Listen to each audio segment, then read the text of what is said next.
I was talking last night and playing a bit of guitar with my guitar buddy, Alan Parkinson, who's a fantastic guitar player and plays alongside me, Mark, Gareth and Emma in 10 Years Gone.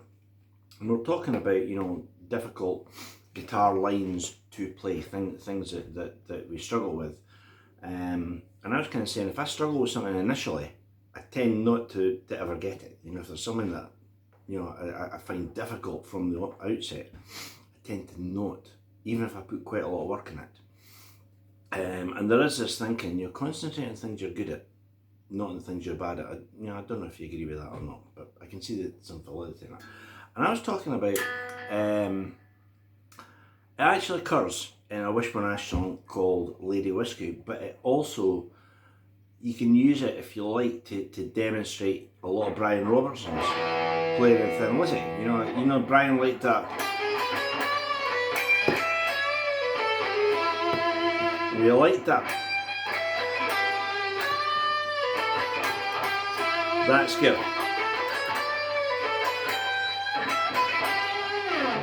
Now if you say if someone says to me, what is that scale to sound like Brian? It's not actually a scale. It's we're in E. There's a 5-note scale. There's major minor. There's a fifth. There's a sixth. Blend the sixes.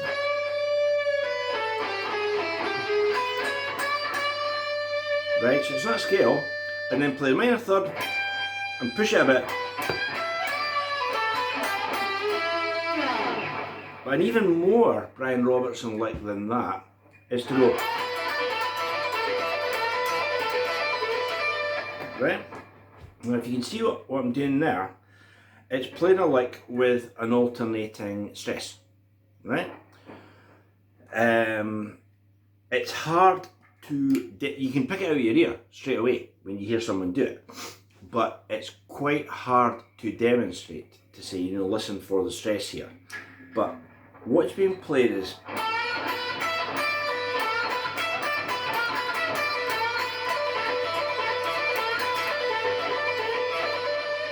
right, you see the stress is changing. That's the first line, but the second line is, and the third line is,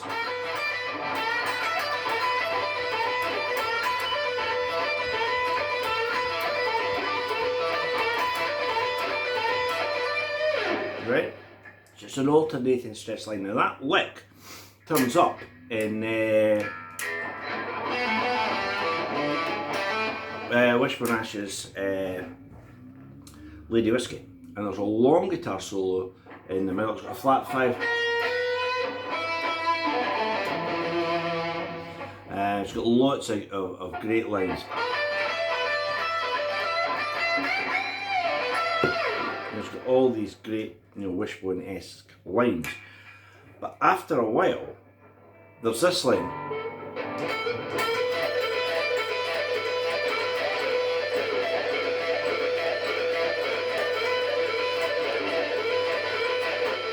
Right? And that is,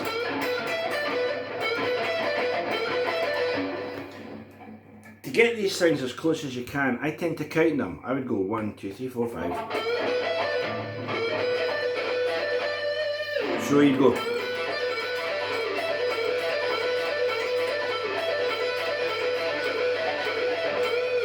And you go 1, 2, 3, 4, 5.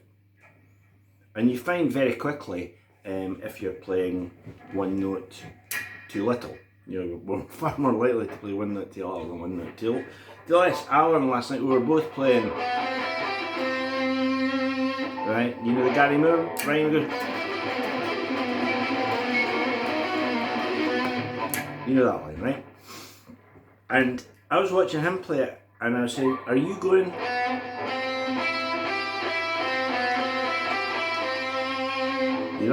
and we how we got as close as we could to it was by going 1, 2, 3, 4, 5, 6.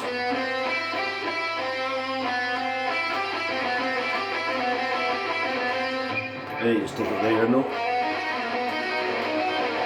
Right? So, as I say, that lick Brian, I'm sure Brian heard Wishbone before he became, like, you know, fabulous guitar player in his own right. Oh, by the way, if you're a Wild Horses fan, there's a live Wild Horses in Japan album available on the internet at the moment. It's absolutely great. It's John Lockton rather than Neil Carter on guitar, both are great. Jimmy Bain, Clive Edwards and Brian Robertson. If you like Wild Horses, you've got to hear this. Right. So, back to Wishbone. How are you going to harmonise a part? Now, I have no way of knowing what part came first in Blind Eye. I don't know. I don't know if Ted Turner wrote it. I don't know if Andy Powell wrote it. I don't know. Right? And I don't know what part came first. But let's say, for example, one of them had the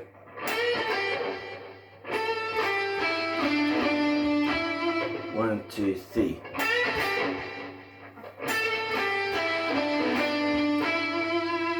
Right?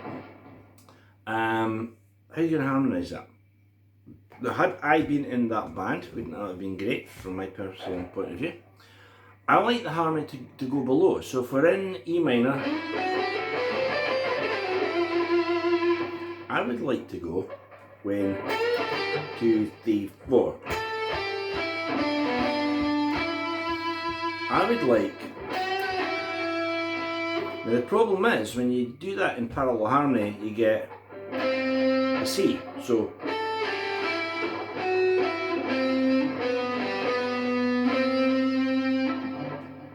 that's a perfect parallel harmony. It's all in E minor, but when you play that, it doesn't sound as good as. So if it were me, I would have had to amend that part to not make it parallel, to play a B natural instead of a C. Right? Why? Because it sounds good to your ear. Right? And that's the main. You know, if it sounds good, it's good. And there's thousands of examples of this where someone has, you know, I don't know, maybe the rules of music say that, and someone's done something different. There's a Derringer song called One-Eyed Jacks, where it's got that harmony. It's a diminished harmony at the end of a twin lead solo with Danny Johnson and Rick Derringer, and where one of them goes, the other one plays. So that's not diminished. Flat 5. So the note slightly changes. So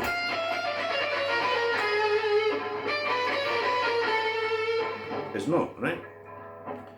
I would imagine, rather than consulting a textbook about music theory, someone's just said, do you know what, it sounds better. It sounds better when we play the A rather than the A flat.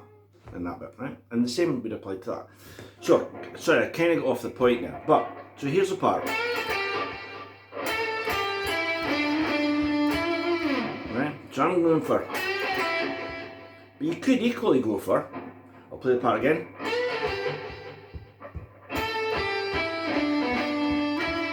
One, two, three.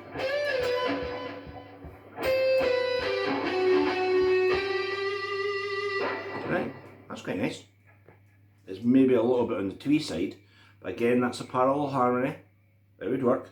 What if we did a Dorian mode rather than an Aeolian mode?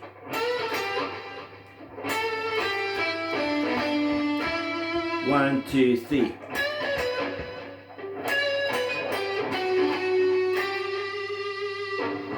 That would work too, right? You could actually really spice that up a bit, even more than that, because you're using the. You could use, but you know, let's not go too far off the beam on that. So there's like 3 harmonies that we've got the choices. So there's like 4 parts. The part that we all know, 2, 3, 4. The low part, the high part, the Dorian part, right? Didn't use any of them. None of them are right. They would all fit. They would all possibly sound good on stage, and I think, as I said before, you know, if you've seen Wishbone, you know, in your teens, in your adult life, whatever, dozens and dozens of times, you'll have heard them change that harmony over the years. Maybe to keep it fresh, you know, it's a great thing to do that. But here's what they play, right? And this, you know, I wouldn't say I've known this, you know, all my life. I think I discovered this in quite recent years, but nonetheless, it is great. So let's go back to the main part. 2, 3, 4. 1, 2, 3. That's what they play. Isn't that fantastic? Right, so the harmony 2, well, that's in the middle, that's out of phase. Well, let's do them both on the same figure. 1, 2, 3. That's what you hear, right? Sounds fantastic. So how are we going to harmonise the next part? What they do, the lower part goes.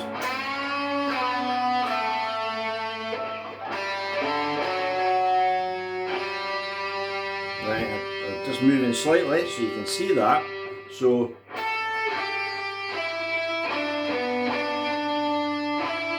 right.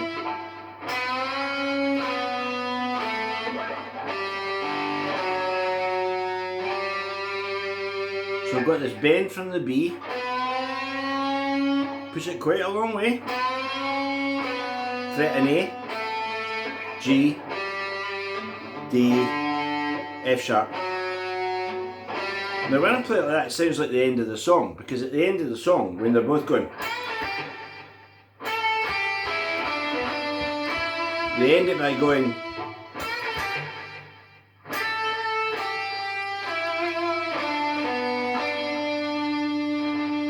like that. So the other one always goes.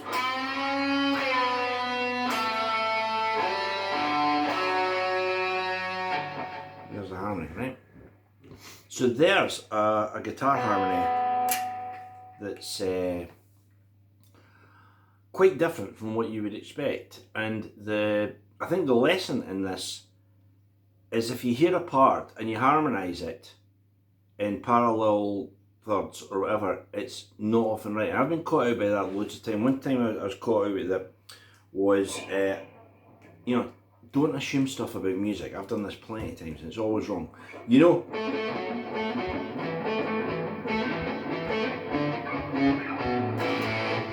that Thin Lizzy, right? How do you harmonise the first note? Well, you don't. You both play an A, right?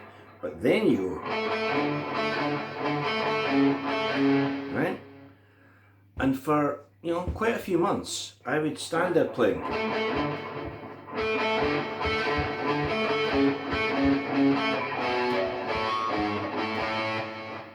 In parallel, and I would play that A flat. It's an F sharp. So the actual part is.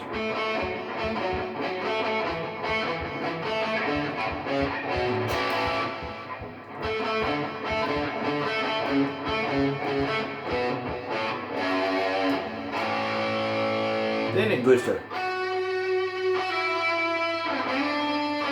And that is in parallel. Right? So, that's Blind Eye. That's how they play the harmonies. That was the missing lick that I played at the start, and that was a little primer into how I feel about harmony guitar. And the next few videos, I'm going to talk about my favourite harmony guitar parts, and Wishbone will obviously feature very heavily, and one that will feature very, very heavily is this.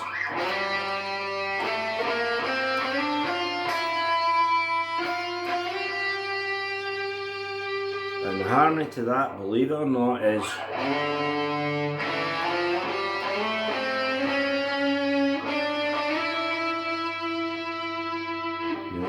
I love that one. Okay, see you soon.